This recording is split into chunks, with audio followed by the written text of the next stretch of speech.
Bismillahirrahmanirrahim. Assalamualaikum warahmatullahi wabarakatuh. Di kesempatan ini saya akan membahas materi tentang adaptif dan hybrid process model yang saya ambilkan dari buku ASN Komputer Science Curricula 2013. Oke, yang pertama ada prediktif dan atau plan driven model ya. Nah, kalau yang dari prediktif ini itu pendekatan yang mengutamakan perencanaan di awal proyek. Jadi semua komponen sistemnya dianalisis dan didokumentasikan sebelum proses pengembangan dimulai. Untuk karakteristiknya ada 5. Yang pertama, requirement ditentukan secara lengkap sejak awal.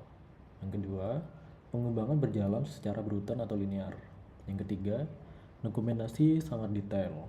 Yang keempat, perubahan selama proyek cenderung sulit dilakukan. Lalu yang terakhir, fokus pada kontrol dan kepastian proses. Untuk SDLC yang menggunakan plan-driven model itu contohnya waterfall gitu ya.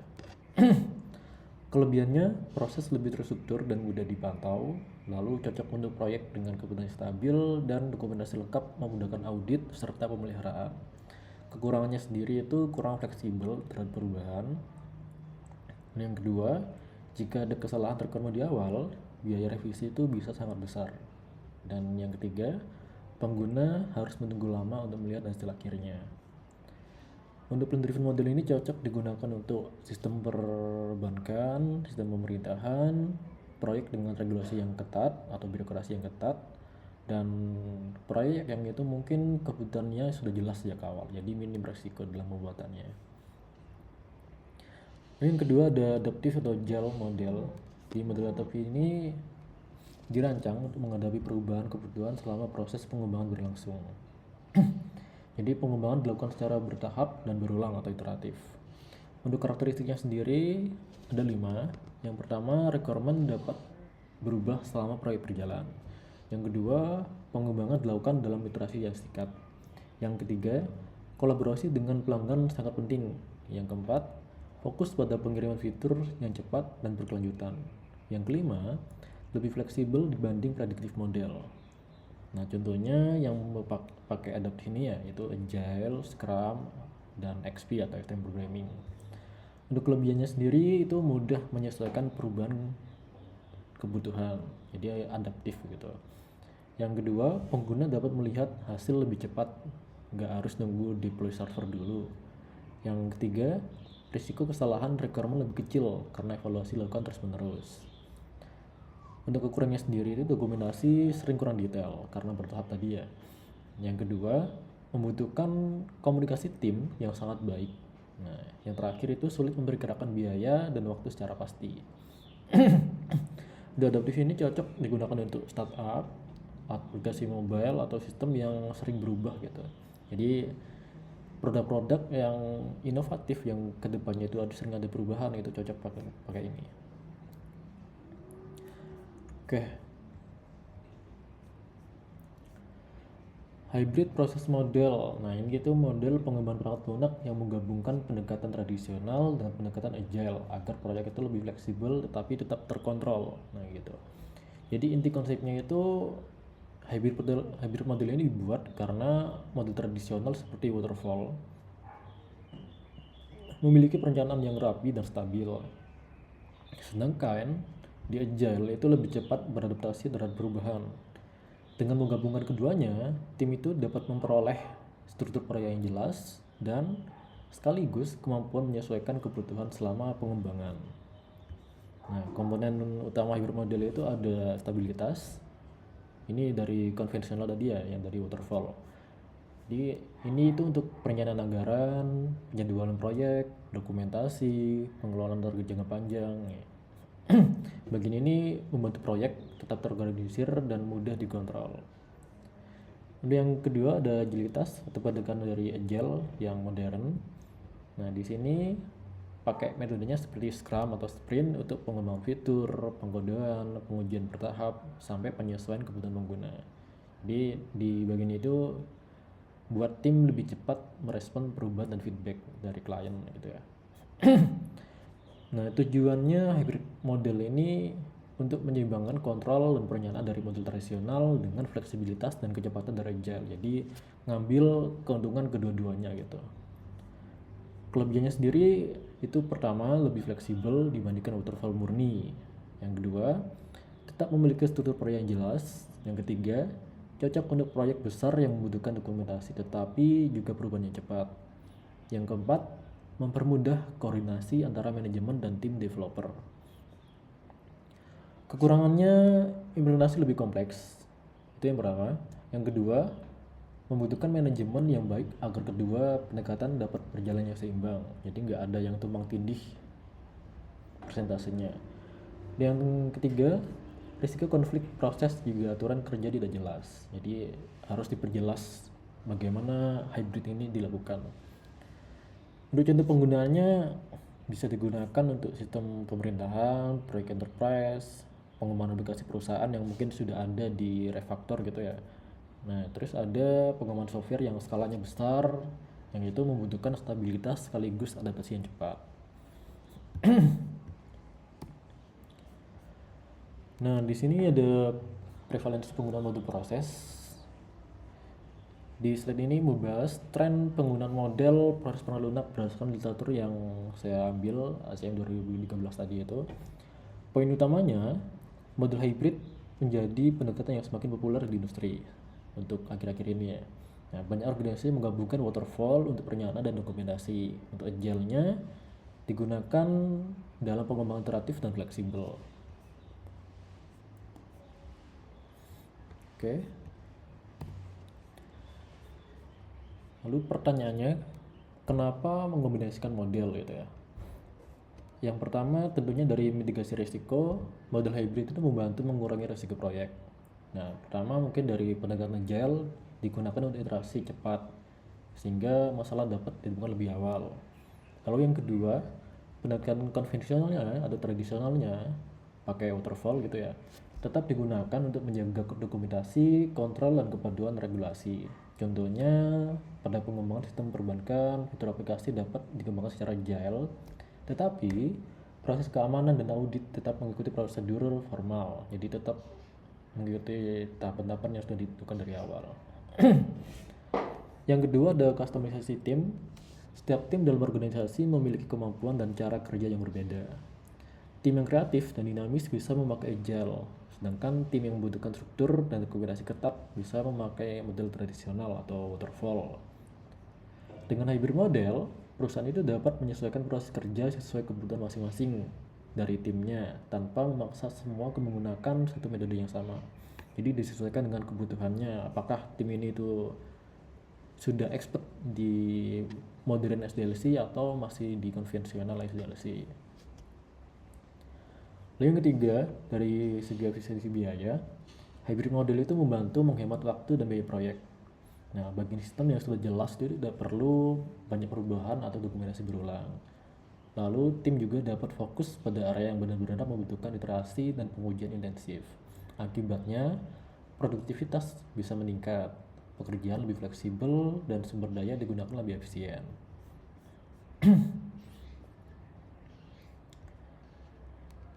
Ini implementasi water scrum fall. Nah, jadi water scrum fall ini salah satunya implementasi hybrid proses model yang paling populer di industri perangkat lunak. Nah, model ini itu menggabungkan kelebihan pendekatan waterfall dan scrum atau agile agar proses pengembangan tetap terstruktur, fleksibel, dan mudah dikontrol. Untuk penjelasan yang tiap tahap, yang pertama dari water atau tahap awal. Jadi bagian ini menggunakan pendekatan waterfall untuk perencanaan strategis, analisis kebutuhan, penyusunan jadwal, dan menganggar proyek. Tujuannya membuat fondasi proyek yang jelas sebelum pengembangan dimulai. Nah, kalau dari diagram, tahapan ini ditunjukkan di product backlog dan proses persiapan kebutuhan awal gitu ya. Dan yang kedua, Scrum. Scrum ini tahap pengembangan. Di tahapan inti pengembangan ini menggunakan metode Scrum dengan karakteristik pengembangan dilakukan dalam sprint. Dan sprint berlangsung sekitar 2-4 minggu sesuai dengan waktu yang sudah ditentukan sebelumnya. Lalu ada daily stand up setiap 24 jam atau setiap hari ya untuk evaluasi progres timnya. Tujuannya mempercepat pengembangan, memudahkan adaptasi perubahan, dan memberikan hasil bertahap secara iteratif. Nah, kalau dari diagramnya itu ditunjukkan di bagian sprint backlog. Siklus sprint yang melingkar ini ada 2. yang dari per minggu sampai per harinya. Lalu ada panah interaktifnya sprint. Yang terakhir ada fall, tahap akhir. Di tahap akhir ini kembali menggunakan pendekatan waterfall seperti waterfall. Fokusnya untuk integrasi sistem, pengujian akhir, deployment atau rilisnya, dokumentasi sampai maintenance atau pemeliharaan. Nah, tujuannya untuk menjamin produk akhir stabil dan siap digunakan. Nah, kalau dari diagramnya ditunjukkan dari final product yang terakhir ini ya. Nah, kalau kita bahas dari diagramnya aja ya. Kalau produk backlog itu daftar kebutuhan sistem gitu. Jadi semua list fitur-fitur ada di sini. Untuk sprint backlog itu kebutuhan yang dipilih untuk sprint ke depannya. Nah, kalau sprint iterationnya pengembangannya secara bertahap. Jadi eksekusinya gitu. Untuk final product, di sini produk selesai dan siap dirilis, di deploy. Oke. Kita masuk di materi small team dan solo development model. Nah, kalau small team ini baru muncul di akhir-akhir tahun belakangan ini dan solo development model. Karena kalau dulu mungkin kita masih di industri yang besar ya, itu masih belum ada lah 5 orang atau 10 orang bahkan.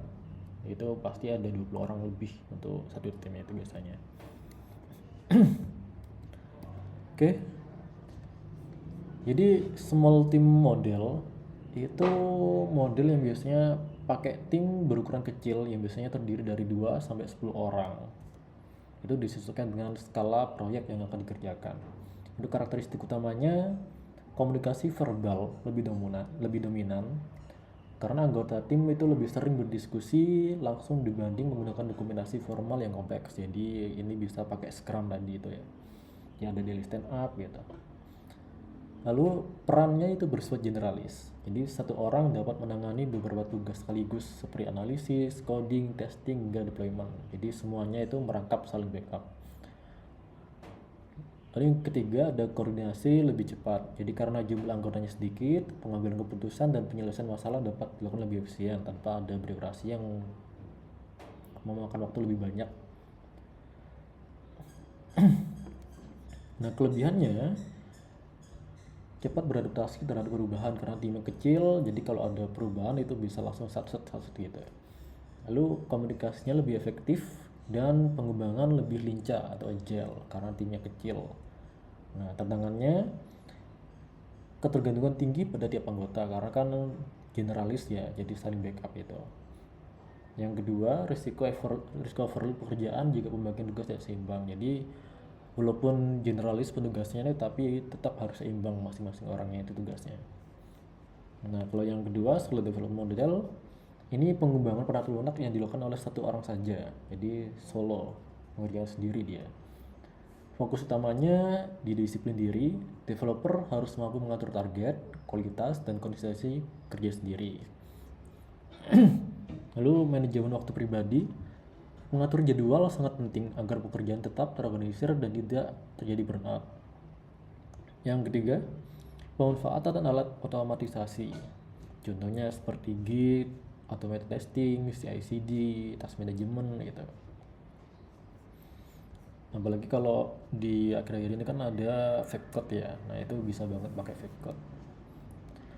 Jadi kelebihannya itu keputusan dapat diambil dengan cepat, tidak ada konflik tim, dan cocok untuk proyek kecil atau startup awal. Jadi kalau misalkan proyeknya skupnya besar atau skalanya besar itu lebih baik pakai small team atau selainnya gitu, jangan solo. Untuk tantangannya sendiri, beban kerja seluruhnya ditanggung sendiri dan risiko beratnya lebih tinggi karena mengerjakan sendiri semuanya dan sulit melakukan validasi atau review dari sudut pandang yang lain. Jadi nggak ada, kalau di XP kan ada namanya minta pendapat ke programmer lain gitu ya untuk dievaluasi. Nah, nanti hasilnya di refactoring. Kalau di sini nggak bisa seperti itu.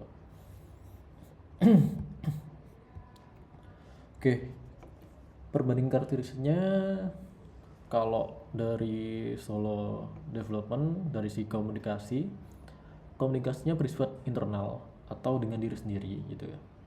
Jadi harus benar-benar paham dengan apa yang akan dikerjakan. Dan yang kedua, pengembang atau developer itu mengambil keputusan sendiri tanpa diskusi tim, sehingga prosesnya lebih cepat karena tidak perlu koordinasi. Dampaknya, efisiensi untuk proyek kecil, tetapi risiko kesalahan lebih tinggi karena kurangnya masukan dari orang lain atau feedbacknya. Nah, kalau small team, itu komunikasinya tinggi, informal, dan sering dilakukan. Nah, diskusi rutin penting untuk sinkronisasi pekerjaan antar anggota. Ini pakai Scrum biasanya. Dampaknya, ide dan solusi lebih beragam dan bisa membantu mengurangi kesalahan melalui kolaborasi, saling sharing pendapat. Di aspek kedua, manajemen proses. Kalau yang solo, di solo ini pakainya pendekatan personal seperti PSP atau personal super proses. Nah, di sini tuh disiplinnya seperti yang tadi ya.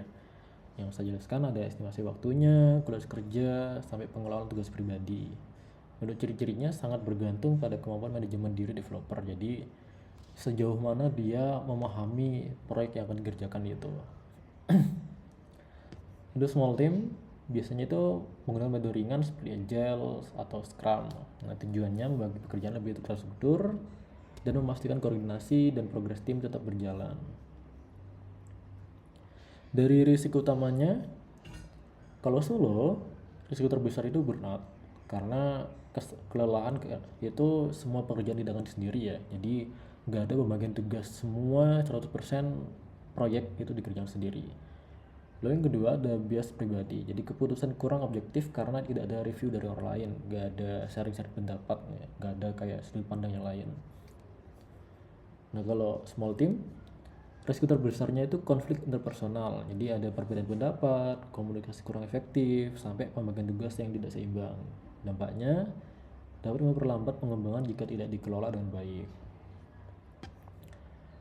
Dari dokumentasinya, kalau solo, dokumentasi biasanya minimal karena kan dia mau jalan sendiri gitu ya, jadi dia perlu mendokumentasi apa yang dianggap perlu saja.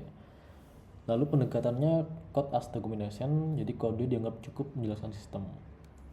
Jadi kelebihannya pengembangan lebih cepat, tetapi kekurangannya sulit dipahami jika proyek berkembang besar atau skupnya makin besar. Kalau di small team, dokumentasi itu lebih fungsional dan kolaboratif. Jadi dibutuhkan agar semua anggota itu memahami sistem yang sama. Tujuannya mempermudah koordinasi dan mendukung maintenance serta pengembangan lanjutan.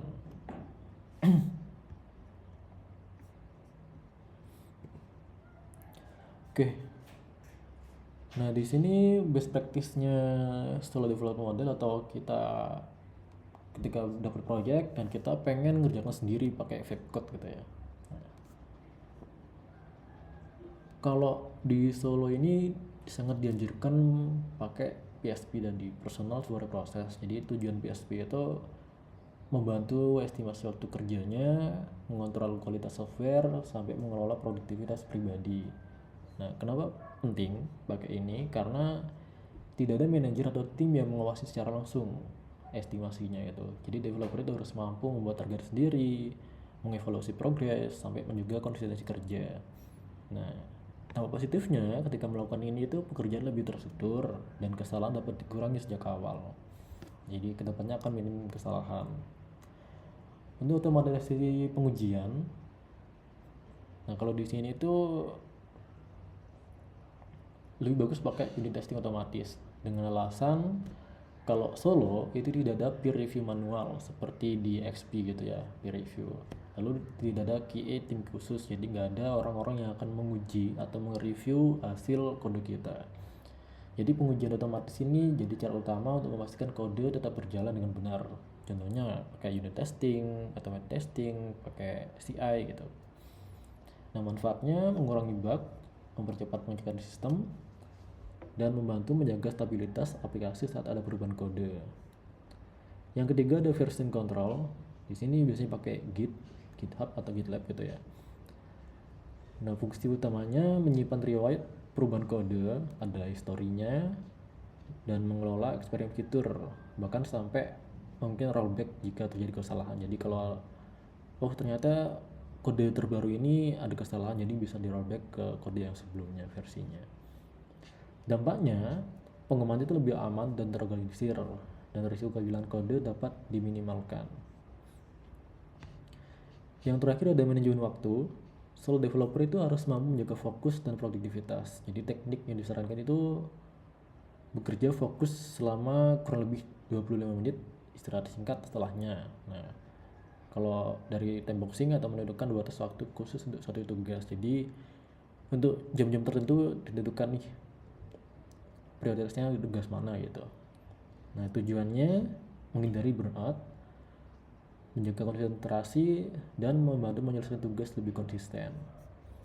Oke, mungkin itu saja untuk materi hari ini yang bisa saya sampaikan. Kurang lebihnya saya mohon maaf. Wassalamualaikum warahmatullahi wabarakatuh.